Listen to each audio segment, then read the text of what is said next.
네, 여러분 만나 뵙게 돼서 너무 반갑습니다. 네, 반갑습니다. 네, 우리 앞뒤로 한번 인사할까요? 사랑합니다. 보고 싶었습니다. 한번 인사하겠습니다. 네, 네, 네, 감사합니다.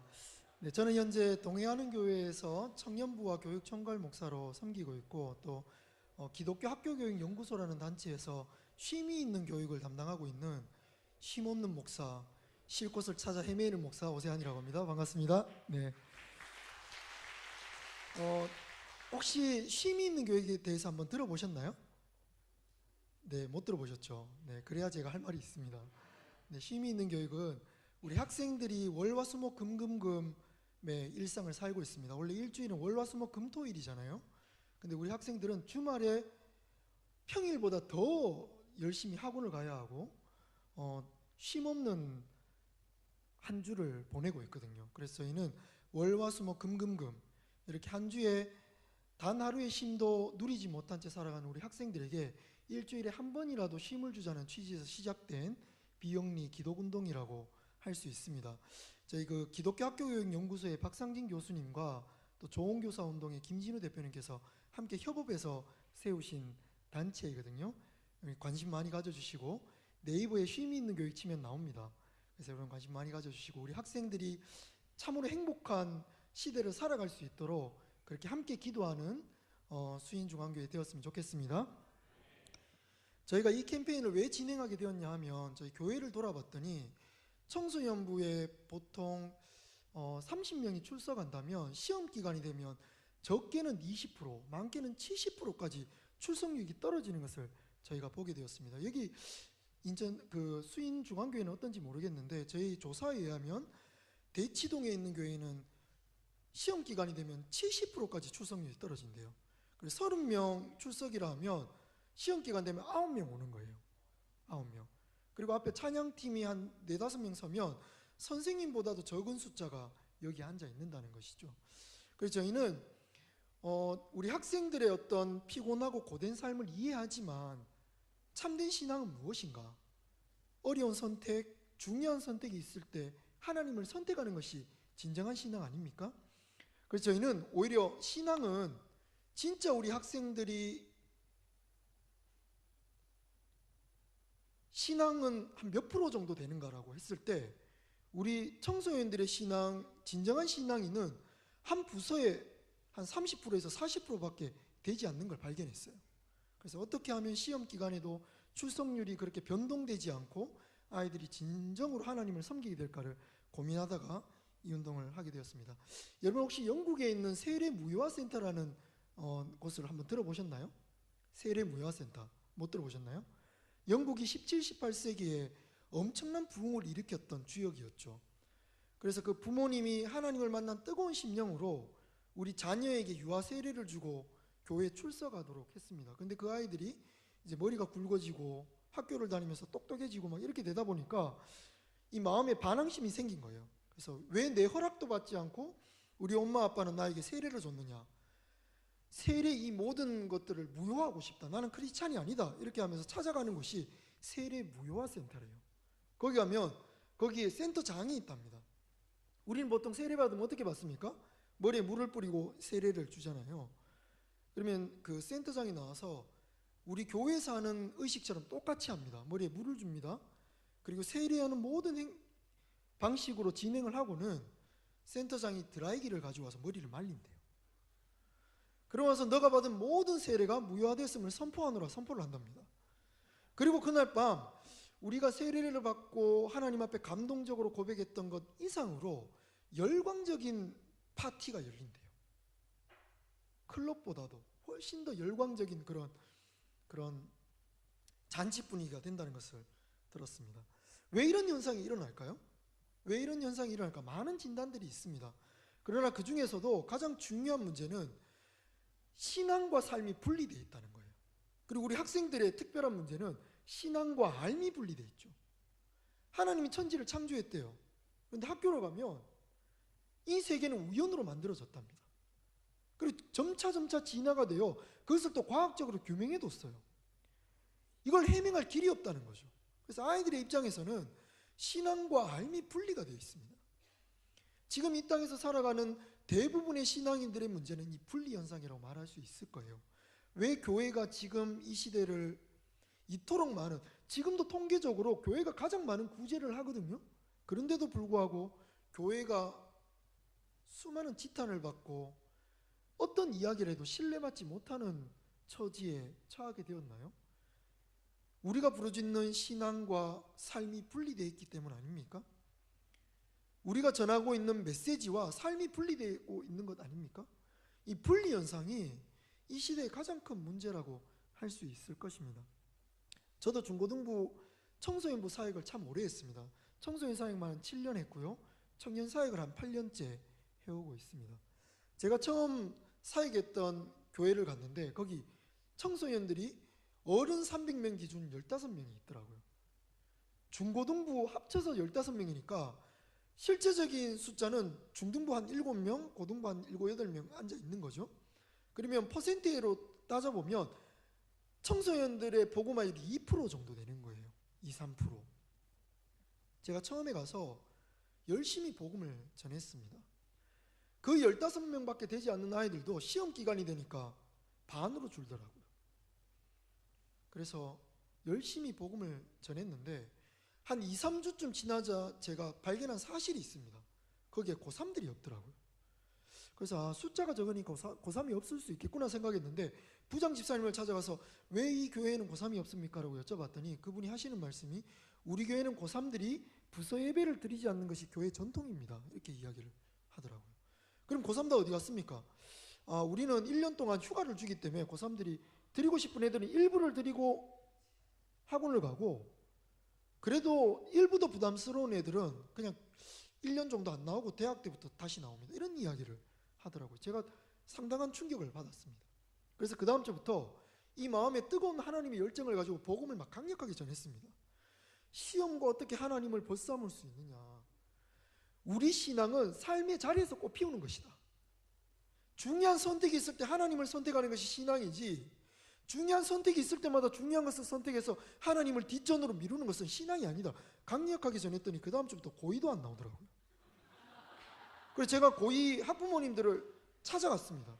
왜 이 아이가 교회를 나오지 않습니까? 라고 했더니 전도사님이 자꾸 공부하지 말라고 해서 아이가 교회를 안 나간대요. 근데 저는 공부하지 말라는 얘기를 한 적이 없습니다. 하나님이 우리 삶의 최우선순위라는 것을 얘기했을 뿐입니다. 그런데 그 아이들은 그 얘기가 부담이 되었다 봐요. 왜냐하면 그 아이들 속에는 무엇이 있습니까? 현재 학업과 성적이 있거든요. 하나님이 최우선이라고 말하니까 그 아이들은 마치 자신이 붙잡고 있는 공부를 버려야 되는 줄 생각하더라고요. 왜 이런 현상이 일어날까요? 이것도 신앙과 삶이 분리된 것이죠. 신앙을 선택하면 공부를 버려야 된다고 생각하는 거예요.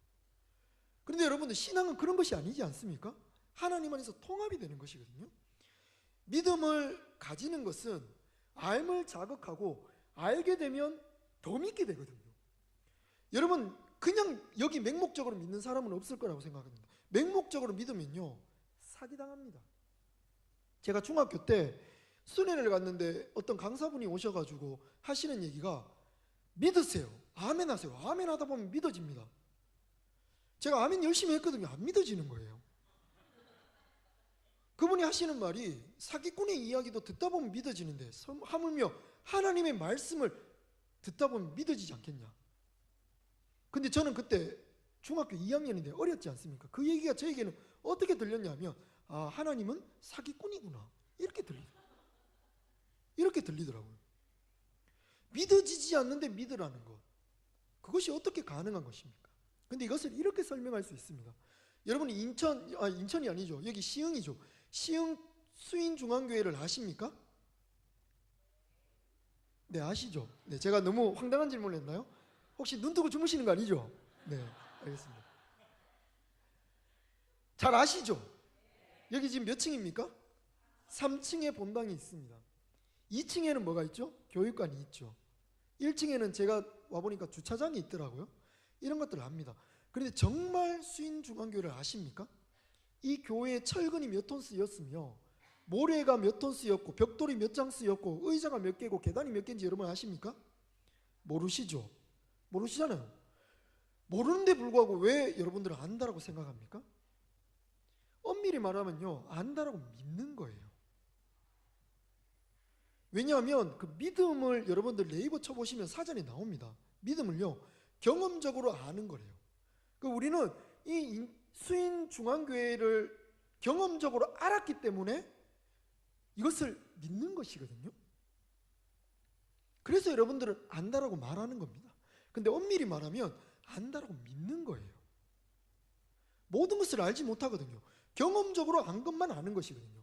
그 외의 것은 믿는 거예요. 그래서 이 믿음은 알을 전제로 합니다. 여러분들이 하나님을 아는 알미 비약적으로 커지면 동시에 믿음도 커져요. 그래서 저는 어릴 적 신학교 가서 열심히 공부하지 마라, 열심히 공부하면 신앙 떨어진다, 이런 얘기를 굉장히 많이 들었습니다. 공부 열심히 하지 말래요. 근데 이 세상에 준 사탄의 가장 큰 거짓말은 이 말인 것을 제가 신학교 가서 알았습니다. 전 신학을 하고요, 하나님을 향한 사랑이 더 커졌어요. 해명되지 않는 이야기들이 신학을 통해, 공부를 통해 해명이 되더라니까요.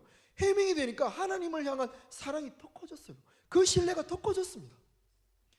여러분, 지금 우리 아이들에게 줘야 하는 것은 믿음, 중요합니다. 그 아이들이 고민의 자리가 무엇인지를 알고 그 고민의 현장에 함께 내려가서 함께 고민해 주는 것, 그 아이들의 고민을 함께 풀어가 주는 것, 이런 과정들이 중요하다는 것이죠. 이런 분리 현상은 지금 비단 이 시대의 문제만은 아닙니다. 제가 성경을 찾아봤더니 구약에도 이런 현상이 있더라고요. 열왕기하 17장 33절에 보면 이런 말씀이 있습니다. 이와 같이 그들이 여호와도 경외하고 또한 어디서부터 옮겨왔든지 그 민족의 풍속대로 자기의 신들도 섬겼더라. 이 당시에 백성들이 하나님을 경외하지 않은 것 아닙니다. 하나님을 경외했어요. 그런데 하나님을 경외함과 동시에 무엇을 또 경외했냐면 그 당시 가나안 풍속 신들도 경외했다는 거예요. 여러분, 우상숭배는요, 우상숭배의 정의는 교회를 떠나서 어떤 다른 종교에 가서 엎드려 절하는 것이 우상숭배가 아닙니다. 그게 우상숭배가 아니에요. 하나님의 자리에 다른 무언가를 올려두는 것, 그게 우상숭배라는 거예요. 지금 대한민국에 있는 가장 강력한 종교는 기독교도 아니고 불교도 아니고 유교도 아니래요. 여러분 혹시 들어보셨습니까? 가장 강력한 종교는 뭐래요? 대학교라 그러죠. 우리 학부모님들이 자녀 좋은 대학 보내는데 혈안이 돼 있는 거예요. 자녀가 좋은 대학 안 가면 우리 자녀 인생이 망할 거라고 생각합니다. 왜 망합니까? 여러분의 삶을 지금까지 신실하게 인도해 주셨던 그 하나님이 우리 자녀에게도 역사하신다는 사실을 왜 못 믿습니까? 그 사실을 믿는다면요, 우리 자녀를 하나님께 드려야죠. 대학에 바치는 것이 아니라. 하나님을 경외함과 동시에 가나안 풍속 신을 섬겼대요. 근데 그 당시에 가나안 풍속 신은 어떤 신이냐면 바알과 아세라죠. 풍요와 다산의 신입니다. 먹고 사는 문제를 해결해 주는 신이에요. 하나님을 믿지 않으면 지옥 갈까 봐 두려워서 하나님을 믿습니다. 근데 그와 동시에 먹고 사는 문제를 해결해 주는 그 무언가를 전전긍긍하며 그것을 따르는 거예요. 이것이 우상숭배예요. 우리 마음에 물질에 대한 것, 사회에 대한 것, 경제에 대한 것, 자녀에 대한 것, 교육에 대한 것, 그 무언가가 하나님 자리보다 더 큰 자리를 차지하고 있거나 내 마음에 불안함을 준다면 그것이 우상숭배가 될 수 있다는 것이죠. 하나님께서는 수많은 중요한 것들 중 하나가 되시길 원치 않습니다. 하나님께서는 우리 삶의 최고가 되기를 원하십니다. 많은 중요한 얘기가 있으나 제가 오면서 이강민 전사님하고 통화를 잠깐 했거든요. 설교 30분 내로 마쳐야 된다고 해서 네, 지금 한 3장 지나갔습니다. 여러분, 하나님께 감사하는 마음으로 하나님께 감사의 박수 한번. 네. 정말 생뚱맞죠, 그죠? 네, 생뚱맞습니다. 네, 지금 3장 넘어갔거든요. 그래서 여러분 박수 칠 수 있습니다. 우리는. 자, 그러면 우리는 어떻게 하나님 앞에 우리 자녀를 그리고 진정한 신앙을 양육할 수 있을까요? 많은 이야기들이 있습니다. 많은 좋은 얘기들이 있습니다. 그러나 지금 우리 아이들에게 필요한 것은 할 수 있어, 해봐, 이런 이야기가 아닐 거라고 생각돼요. 왜 그러냐면 지금 대한민국에 살아가면서 살아가는 인생이 대부분 정해져 있거든요. 지금 우리 그 자녀가 초등학교를 들어가면 주변에서 어떤 질문을 가장 많이 듣는지 아세요? 제가 조사를 내보니까 그 집에 공부 잘해? 그 집에 몇 등해? 이런 질문을 많이 받는데요. 그러면 이 아이가 나중에 공부를 해서 대학 갈 때쯤 되면 어떤 질문을 가장 많이 받을까요? 대학 갔어? 어느 대학 가냐? 이런 이야기를 많이 듣겠죠. 대학을 졸업하면 어떤 질문을 받겠습니까? 취업했어? 네, 취업했어. 그런 질문을 가장 많이 받는데, 취업하면 어떤 질문을 받을까요? 결혼했어? 제가 이 질문을 39년 동안 받았습니다. 제가 39에 결혼했거든요. 작년에 결혼했습니다. 39 동안 횟수로 따지면 수만 번은 받았을 거예요. 결혼할 때까지 질문합니다. 그럼 결혼하면 어떤 질문을 받습니까? 애 낳았어? 이런 질문을 받죠. 그러면 애를 한 명 낳았다 그러면 어떤 질문을 받아요? 둘째는 언제 낳아? 이런 질문을 받죠. 그리고 그 아이가 커서 초등학교를 들어가서 학교로 가게 되면 어떤 질문을 가장 많이 받을까요? 그 집에 공부 잘해? 이런 질문. 이 질문이 무한히 반복됩니다. 이미 어른들의 기준에서 아이들의 삶은 결정되어 있습니다. 다 정해져 있어요. 다 정해져 있습니다. 근데 거기다 두고 아이들에게 열심히 해봐라고 말하면 그 아이들이 격려를 받을까요? 아, 정해둔 삶 그냥 열심히 쫓아가라고 하는데 나는 머리도 안 돼, 공부도 못해, 지금 공부할 마음도 없어. 그런데 열심히 하라고 하니 아이들의 마음은 어떨까요? 고통스럽죠. 괴롭습니다. 제가 한 기사를 봤습니다. 한 3년 전에 기사를 봤는데 한 외고생이, 여자아이가 어느 날 밤에 식탁 위에다 2장의 편지를 놔두고 그날 밤 올라가서 옥상에서 투신을 했대요. 한 장은 유서였고 한 장은 성적표였습니다. 유서에는 4글자의 유서가 있었대요. 이제 됐어? 이제 됐어? 라는 유서가 쓰여져 있었답니다. 왜 그렇게 자살을 했냐 하면 그날 밤 드디어 엄마가 원하는 성적을 받았거든요. 그래서 그 성적표와 유서를 놔두고 올라가서 몸을 던졌다고 합니다. 참 가슴 아픈 일이죠. 부모님의 기준에서 정해진 삶, 그것을 쫓아가기 위하여 부단히 애쓰는데도 불구하고 할 수 없는 자신의 모습을 보며 고통 짓는 아이들이 참으로 많습니다. 그래서 여러분들, 아이들을 향하여 쉽게 할 수 있어 해봐라는 이야기가 오히려 아이들에게 고통을 줄 수 있다는 것을 우리가 기억해야 합니다. 그러면 우리 아이들에게는 어떤 이야기를 해줄 수 있을까요? 다른 것보다 한 가지만 이야기하자면 아이들의 삶 속에 내려가서 아이들의 마음에 성육신적으로 소통하는 그런 삶으로 살아가시는 여러분이 되시면 좋겠습니다.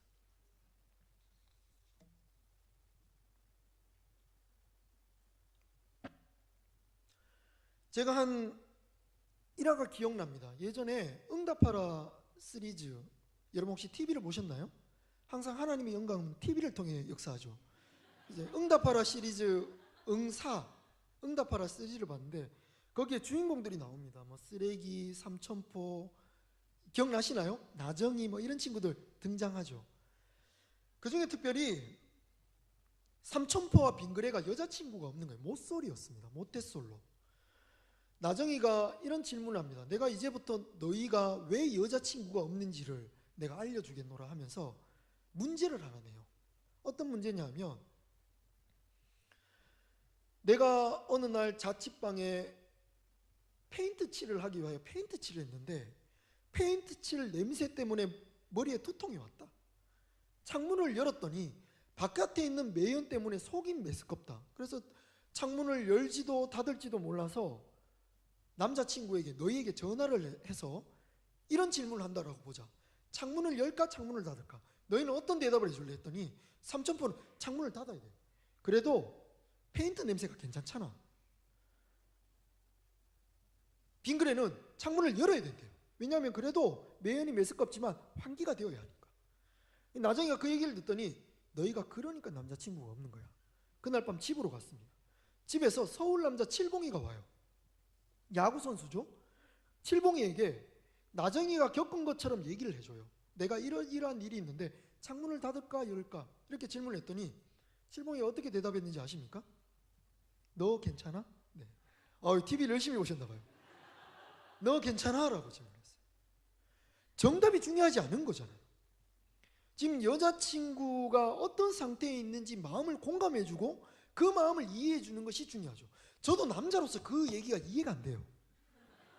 아니 창문을 열까 닫았을까 질문하면 닫아라 열어라 이게 정답이지 왜 3회 대답을 해야 되냐고. 저도 이해가 안 됩니다. 그러나 이 질문의 핵심은 그 여자친구가 어떤 상태에 있는지를 공감해 주라는 것이죠. 그래서 여러분 오늘 설교의 주제는 그래도 괜찮아. 그래도 괜찮아. 우리 아이들에게 줄 수 있는 메시지는 그래도 괜찮아라는 메시지가 되어야 되지 않겠습니까? 뭔가 해봐 할 수 있어 이 말이요 아이들에게 응원하는 메시지인 것 같으나 아이들이 받아들이기엔 그게 부담이라니까요. 저희가 아이들에게 조사를 냈습니다. 한 아이가 눈물을 흘립니다. 너에게 지금 가장 부담되는 어려움은 뭐니? 라고 했더니 그 아이가 눈물을 흘립니다. 눈물을 흘리더니 하는 말이 엄마의 기대, 아빠의 기대래요.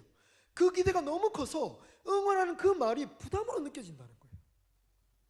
근데 여러분 예수님께서 우리에게 하신 일은 우리에게 할 수 있어 해봐 이런 말씀 하셨지만 죄 가운데 좌절하여 쓰러져 있는 우리에게 할 수 있어 해봐 너 스스로 일어서봐 이런 이야기 하셨습니까? 그렇지 않잖아요. 우리를 위하여 그냥 묵묵히 십자가의 길을 걸어가셔서 십자가에 달려 돌아가신 것 아닙니까? 그 밑에 지나가는 사람들이 예수님을 향하여 말합니다. 너 한 명도 너 스스로도 구원하지 못하는 사람이 우리를 구원한다고? 일단 너 자신을 구원해봐. 그러면 우리가 널 믿을게. 그러면서 예수님을 향하여 침을 뱉고 조롱을 하고 조소하죠. 그때 예수님께서 어떻게 하세요?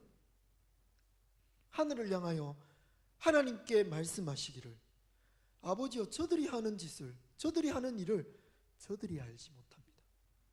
몰라서 그렇다는 거예요. 몰라서 그렇다는 거예요. 우리 아이들이 지금 그렇게 행동하는 것은 몰라서 그렇다는 거예요. 여기에 대한 진지한 이해가 있으면요 우리 아이들이요 귀한 존재로 받아들여지기 시작합니다. 왜 그런 일을 할까요? 왜 땅에 침을 뱉을까요? 왜 담배를 필까요? 왜 탈선할까요? 모르기 때문 아닙니까? 우리가 가지고 있는 이 소중한 복음의 진리를 모르기 때문 아닙니까? 그 아이가 원래부터 나쁜 아이입니까? 그렇지 않잖아요. 우리를 인도해 주신 하나님께서 저 아이를 인도해 주실 걸 믿고 오늘 하루 씨앗을 뿌리는 것, 그것이 바로 우리 교사의 역할이 되어야 할 것입니다. 제가 사역했던 사역의 현장에 한 아이가 생각납니다. 그 아이는 참 밝은 아이였어요. 처음 그 교회에 갔더니 한 권사님께서 저에게 부탁을 하시더라고요. 이 아이를 좀 눈여겨봐 주십시오. 왜 그러냐 봤더니 이야기를 들어봤더니 그 아이가 고등학교 1학년밖에 되지 않았는데 벌써 손목을 2번 그었대요. 그래서 그 아이와 함께 제가 청소년부 사역을 4년 하는 동안 그 아이와 상담만 한 30번을 한 것 같아요. 어느 날 얼굴에 반창고를 이렇게 4군데를 붙이고 왔습니다. 턱까지 이만큼 크게 모자를 푹 눌러 쓰고. 제가 너무 놀랐습니다. 어디 가다 넘어져도 이렇게 다치지 않을 텐데 너무 놀랐어요. 어떻게 된 일이냐 했더니 그 아이가 웃으면서 제가 어젯밤 가위로 얼굴을 그었어요. 웃으면서 얘기하더라고요. 제가 너무 놀랐습니다. 저도 사역을 오래 했지만 이런 친구는 처음 경험했거든요. 제가 친한 상담하는 상담사 누나에게 전화를 했습니다. 이렇게 어떻게 해야 합니까? 했더니 일단 그 아이에게 왜 그런 일을 했으며 그런 일을 할 때 어떤 기분이 들었는지를 물어봐라 하더라고요. 그 아이를 불렀습니다. 그리고 어떤 일인지 물었더니 남동생이 있대요. 그날 밤 이 누나를 엄청 약 올리면서 못 살게 군 거예요. 그러면서 이 누나에게 욕을 한 거예요. 10원짜리 들어가는 욕을 한 거예요. 그래서 이 아이가 너무 화가 난 나머지 이 남동생을 잡으러 들어가려니까 문을 걸어 잠그고는 방 안에서 계속 약을 올리고는 문을 열지 않은 거예요. 너무 화가 나서 그날 밤 이 속을 삭히질 못해서 부엌에 가서 칼을 집었대요. 그리고 동생 방을 열었다 닫았다 수차례를 했다. 그리고도 이 분이 안 풀려서 자기 방에 들어가서 인형을 수십 번 찌르면서 난도질을 했대요. 근데 여러분, 이 나쁜 게 아닙니다. 심리학적으로, 이 상담학적으로 이 분노를 푸는 방식이 있는 거예요. 얘가 그렇게 분노가 일어나는 상황에서도 상담해 주시는 상담사의 그 이야기가 떠올라서 그렇게 했대요. 잘했다 했어요. 그렇게 하고는 그래도 분이 안 풀려서 가위를 가지고 얼굴을 그었다라고 이야기를 하더라고요. 너무 마음이 아팠습니다. 그래서 너 괜찮니? 제가 뭐 어떤 이야기를 해줄 수 있을까요? 그래서 너 괜찮니? 너 어땠니? 그때 기분 어땠니? 너 정말 괜찮은 거 맞니? 제가 할 수 있는 일이라고는 이런 질문밖에 없었어요. 근데 그 아이가 갑자기 눈물을 쏟으면서 자기의 삶을 나누더라고요. 왜 그런가 봤더니 중학교 2학년 때 엄마가 써놓은 육아일기를 본 거예요. 그 육아일기 내용을, 어떤 내용이 있냐면, 딸아이가 태어났을 때 남편이 원래 아이가 태어나면 선물을 들고 꽃을 사들고 찾아오기로 했는데 딸이 태어났다는 이유로 출산하는 현장에 오질 않았대요. 일주일 동안이나 오질 않았대요. 그래서 이 어머니는 거기에 대해서 너무 큰 분노가 자기가 낳은 딸에게 가더래요. 원망이. 그래서 육아일기에 이 아이가 태어나지 않았으면 좋겠다. 나는 이 아이 때문에 불행하게 되었다. 막 이런 마음들을 육아일기에 낱낱이 적어놓은 거죠. 중학교 2학년 때 얘가 이 육아일기를 보고 충격을 받고는 엄마가 날 사랑하지 않는구나, 태어나지 않아야 될 내가 태어났구나 생각하고는 그때부터 엄마에게 관심을 끌기 위하여 남장행세를 해요. 남장행세. 아들이 태어났어야 됐으니까, 제가 처음 갔을 때도 머리가 굉장히 짧았거든요. 그리고 늘 바지만 입고 다니고 머리가 짧고 늘 모산 남자처럼 행동했습니다. 그런 연유더라고요. 남자처럼. 그런데도 인정을 못 받으니까 손목을 그었던 것이었습니다. 어느 날 방에 들어가서 불을 꺼두고 구석에 들어가서 앉아 있는데 엄마가 갑자기 문을 열고 들어와서는 베란다 밑을 이렇게 보더래요. 애가 떨어졌나 싶어가지고. 그러고는 없다 싶으니까 방 안을 둘러보고 애가 옆 방 안 구석에 있으니까 그 아이를 향하여 놀랬잖아. 죽으려면 조용히 죽지. 왜 그렇게 나를 자꾸만 이렇게 놀래키게 만드냐. 이런 얘기를 하고 나갔다는 거예요. 너무 충격적인 얘기 아닙니까? 제가 할 말을 잃었습니다. 그래서 그 아이에게 어떤 정답을 주려고 하기보다 그 아이 마음을 공감했습니다. 괜찮은 거 맞니? 너 괜찮니? 그래도 괜찮아. 그 아이에게 해줄 수 있는 이야기가 그 얘기밖에 없었어요.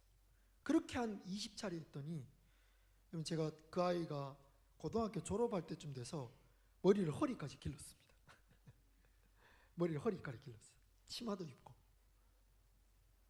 그러면서 저에게 하는 얘기가, 목사님, 저 이제 내가 왜 이 땅에 태어났는지 분명한 이유를 알고 있습니다. 그런 이야기를 하는 거죠. 어떻게 이것이 가능합니까?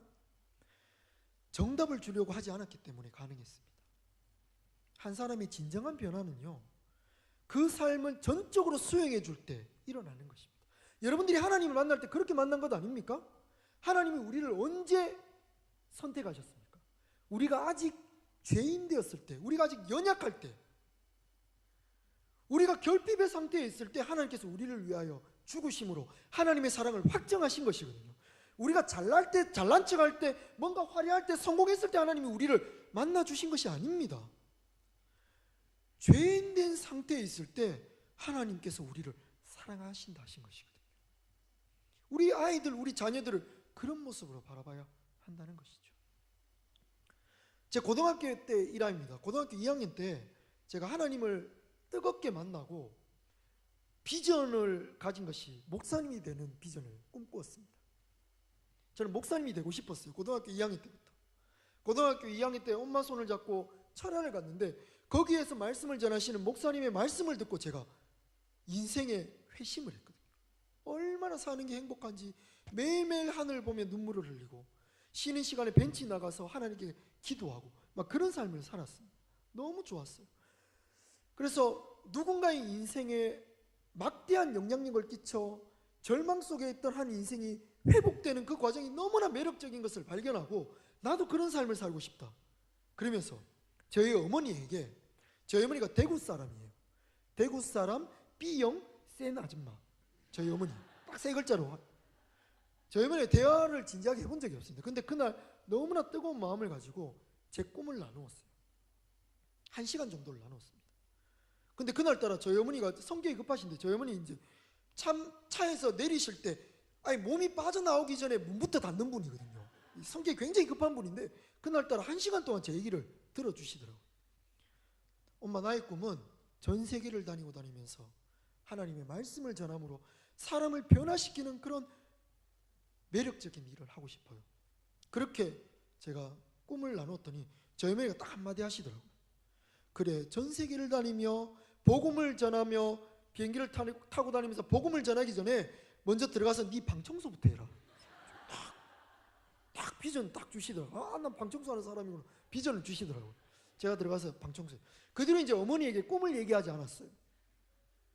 꿈을 제가 27에 저희 어머니에게 그 꿈을 다시 얘기했고 33살에 신학교를 갔거든요. 15년을 둘러갔습니다. 어머니 한마디 때문에.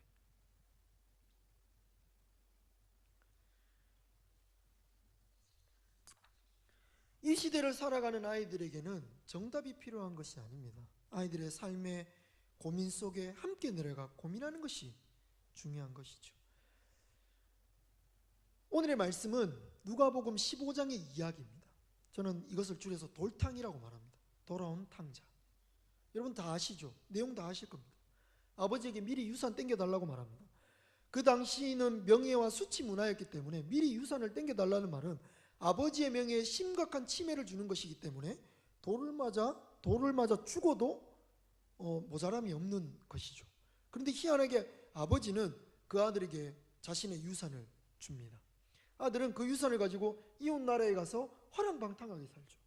그러다가 돼지 치는 일로 전락하게 되고 친구도 다 떠나고 돼지가 주워 먹는 지엽 열매도 없어서 굶는 상황이 되었습니다. 근데 여러분 잘 아시죠? 유대인들은 돼지를 먹지 않습니다. 돼지를 부정하다 여겨요. 근데 돼지 치는 일을 한다는 것은 인생의 가장 큰 절망과 좌절 속에 빠졌다는 거예요.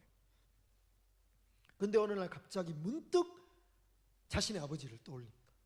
내가 하늘과 아버지에게 죄를 지었사오니 이제는 아버지의 아들로 취함을 받지 못하고 아버지의 종으로서 내가 살아가야 되겠다. 아버지의 종 중에는 굶어 죽는 사람이 없으니 아버지에게 돌아가면 그래도 배라도 굶지 않고 살겠구나. 그런 생각으로 아버지께 돌아갑니다. 근데 아버지는 이 아들을 동구 밖에서 기다리고 있죠. 그렇게 신발도 신지 않고 얼굴이 헝클어지고 더러운 얼굴로 넝마와 같은 옷을 입고 누구도 알아보지 못하는 형국으로 마을을 숨어서 오는데도 아버지는 어떻습니까? 아들의 모습을 한눈에 알아봅니다. 그리고는 그 아들을 향하여 두 신을 벗을 정도로 뛰어가서 아들을 부둥켜 안고는 그 볼에다가 입맞춤을 하죠. 그 아들의 발에 신을 신깁니다. 신을 신기는 건 뭐예요? 원래 그 모세에게 신을 벗으라는 건 넌 나의 종이다는 뜻입니다. 그 신을 신긴다는 것은 뭐예요? 너는 더 이상 종이 아니라 내 아들이라는 뜻이죠. 신을 신깁니다. 데려가서 최고급 오일로 목욕을 시켜요. 비단으로 옷을 입힙니다. 그래도 이 아들이 주변 마을 사람들에게 손가락질 당할까봐 마을 주민들을 다 불러다 잔치를 열어줘요. 그리고 모든 주민들이 보는 앞에서 반지를 끼워줍니다. 반지는 뭡니까? 권위의 상징이죠. 권위의 상징. 아들이라는 권위입니다. 아들이 잃어버렸던 모든 것을 되찾아 주시는 분이 아버지예요. 그 잃어버린 것도 주변 사람들 통해서 잃어버린 겁니까? 자기가 잃어버린 거예요. 자기가 실패한 겁니다. 그런데도 불구하고 아버지는 잃어버렸던 모든 것을 회복시켜 주십니다. 우리 하나님이 이렇게 좋은 분이라는 거예요. 한 4년 전의 이야기입니다. 제 IBF 누나였던 조장이었던 누나를 만났습니다. 그 누나가 한참을 이야기하다가 갑자기 이 누나가 세아나 사실나 돌싱이다 얘기하더라고요. 근데 뭐 저는 그분이 목사님의 사모님이 되셔서 정말로 상담으로 열심히 사신다는 얘기를 1년 전만 해도 들었으니까 그 얘기가 어떤 얘기인지 몰랐습니다. 먹는 거구나 이렇게 생각했어요. 그런데 풀어서 얘기하길 돌아온 싱글이래요. 제가 눈이 동그래졌습니다. 도대체 무슨 일이에요 누나 했더니 남편 되시는 분이 10몇 살 어린 여자아이와 눈이 맞아서 바람이 갔대요. 근데 이 누나는 상담을 오랫동안 공부를 했기 때문에 그것을 알고도 매일 아침 남편을 격려하면서 나는 그래도 당신을 사랑한다는 메시지를 끊임없이 했답니다. 그런데 나중에는 이혼을 안 해주자 시어머니 쪽까지 합세를 해서 누나를 괴롭혔대요. 그래서 이 누나는 견디다 못해서 합의혼을 해줬답니다. 그런데도 이혼한 이 사실을 주변에 숨기고 한 6개월을 생활했습니다. 청년들을 만나 상담을 해주고 니드가 있는 사람들을 만나 상담을 해주고 그렇게 한 6개월을 하자 몸무게가 38kg까지 빠졌대요. 이렇게 내가 죽어야 되겠다 생각을 했답니다.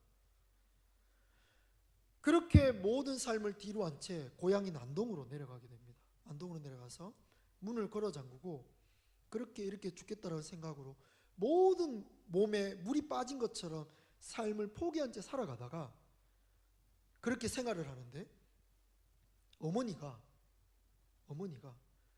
아침 8시, 점심 12시, 저녁 5시 반이 되면 어김없이 밥을 차려다가 방문 앞에 딱 놔두고는 똑똑똑 3번 한대요. 밥 먹어야지. 그래도 살아야 되지 않겠니? 그래도 힘을 내봐. 이런 얘기 일절하지 않고 방문 앞에 나가서 상만 차려놓고는 똑똑똑 하고 간답니다. 그렇게 3개월을 했대요. 그렇게 3개월을 했대요. 이 누나가 엄마의 한마디만 들어도 마음이 무너질 것 같고 어머니에게 너무 죄송하지 않겠습니까? 하나님의 비전 붙잡아 하나님의 꿈 붙잡아 그렇게 살아가던 그렇게 열심히 살아가던 근데 그 마음에 하나님께로부터도 버림받은 느낌이었대요. 부모님에게 면목이었고 그런데 자기에게 단 한마디 말을 걸어주지 않은 채 밥을 3끼 차려주시는 그 어머니를 보면서 사랑을 느꼈대요. 근데 어느 날 아버지가 오시더니 얘야 나랑 잠깐만 걷자 하면서 밖으로 나갔답니다. 농사를 짓는 분이라 그렇게 얼굴이 새까맣게 걸렸어요. 이제 경상도 사람이 그런데 항상 남자는 1m 앞을 걷거든요. 1m 앞서 걷고 누나는 뒤에서 힘없게 걷게 됩니다. 근데 이 아버지가 걸음을 천천히 하시면서 그 누나와 보조를 맞추더래요. 발을 맞추더니 갑자기 누나의 손을 잡더랍니다. 그러면서 하는 말이 얘야 이렇게 살아도 좋으니 이렇게 살아만 다오. 이런 식으로 살아도 좋으니 제발 이렇게 살아만 다오. 그렇게 얘기를 하더래요. 이 누나가 어떤 마음을 품고 사는지를 눈치채셨나 봐요. 그 얘기를 듣자마자 이 누나는 그 바닥에 털썩 주저앉고는 9개월 동안 참았던 눈물을 쏟았답니다. 세상에 버림받고 하나님께도 버림받은 느낌이었기 때문에 이빨을 깎이문고 산 거예요. 그렇게 이혼당했다는 사실을 주변에 다 숨기고는 상담을 해주면서 세상에 복수하겠다는 마음으로 살았답니다. 근데 아버지의 그 한마디가 자신의 모든 마음을 무너뜨렸답니다. 그 말이 어떤 말입니까? 자신의 현재 모습도 전적으로 수용해주는 사랑 아닙니까? 여러분들 교사로 지금 이렇게 아이들을 물심양면으로 섬기는 이 자리에 계신데 한 가지 질문을 하겠습니다. 여러분이 정말로 하나님 앞에 회복될 때는 언제였습니까? 화려할 때, 성공할 때, 돈이 많을 때, 그럴 때였습니까? 아니면 여러분의 신분과 상관없이, 여러분의 현재 상태와 상관없이 여러분의 모습을 전적으로 받아들일 때였습니까? 제가 이 누나에게 함께 울면서 오늘 이 돌아온 탕자 이야기를 해줬어요. 누나는 돌싱이 아니라 그냥 하나님 앞에 최은정일 뿐이다. 누나의 이름을 찾아야 한다. 그러면서 해준 얘기가 이 누가복음 15장 얘기입니다. 모든 것을 잃어 실패했는데 우리 좋으신 하나님은 내가 잃어버린 모든 것을 회복해 주시는, 회복해 주는 정도가 아니라 실패한 자리에서 잔치를 열어주는 분이 우리 좋으신 아버지다. 누나 더 이상 돌싱이란 말 하지 마라. 누나는 최은정이다. 거기서 누나가 엄청 같이 울었어. 여러분, 우리 자녀들, 우리 학생들에게 우리가 줄 수 있는 메시지가 어떤 메시지입니까? 너의 상태와 상관없이 하나님은 너를 받으셨고 너를 지금도 사랑하고 과거도 사랑할 뿐 아니라 지금도 사랑하고 미래에도 너를 사랑할 것이다. 이 말을 바꿔서 말하면요, 너가 저지른 과거의 죄, 지금 짓고 있는 현재의 죄, 심지어는 앞으로 지을 모든 죄까지도 하나님께서는 품어, 사랑으로 품어 회복시키신다는 뜻입니다. 우리 자녀를 어떻게 바라보실래요? 아유, 매일 볼 때마다 잠이나 자고 잠이나 쳐자고 이렇게 얘기하시죠. 볼 때마다 자잖아요. 매일 우리 자녀를 볼 때 자는 모습밖에 보시지 않잖아요. 근데 여러분들, 그 아이를 하나님이 받으십니다. 그런 마음으로 우리 자녀들, 우리 학생들을 바라봐 주시는 교사들과 수인중앙교회 성도님들 되시기를 바랍니다. 이 시간 한번 기도하겠습니다.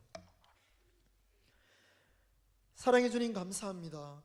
우리 자녀들에게 어떤 정답을 주기보다 자녀의 삶 속으로 들어가서 자녀의 삶을 받아들이고 이해하고 전적으로 수용하는 우리 귀한 교사들 될 수 있도록 도와주옵소서. 그리고 우리 교사들, 삶의 현상 속에 많이 지치고 고통받고 어려웠을 텐데 우리 교사들이 회복되고 하나님 앞에서 구원받은 자리가 어떤 자리인지를 다시 한번 깨닫고 하나님께서 우리 교사의 삶을 전적으로 수용했음을 인지함으로 하나님의 사랑에 안식하고 평안을 누리고 회복되는 귀한 교사들 될 수 있도록 도와주옵소서. 감사드리며 예수님의 이름으로 기도드렸습니다. 아멘.